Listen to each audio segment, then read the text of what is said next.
Hello everyone, in this video I will show you how to allow camera access on Snapchat when no camera option. Basically, it's pretty easy, just follow the steps I do to not make any mistakes.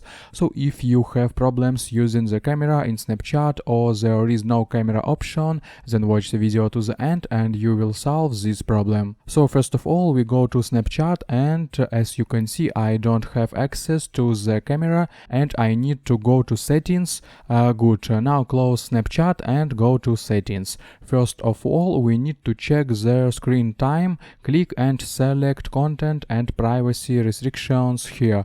For many, this feature is enabled and may limit some phone functions, so turn it off. Then we go back and scroll down, looking for Snapchat. You can do the same thing on Android. Next, turn on access to the camera and microphone. Great, after that we go back to Snapchat and as you can see everything works. Now I can take a photo and upload a Snapchat story. That's how easy it is. I hope guys this tutorial made your life a little bit easy and you like this video. Subscribe to my channel and write your comment. You can also watch a playlist about Snapchat at the link in description if you still have any questions. Goodbye, have a nice day.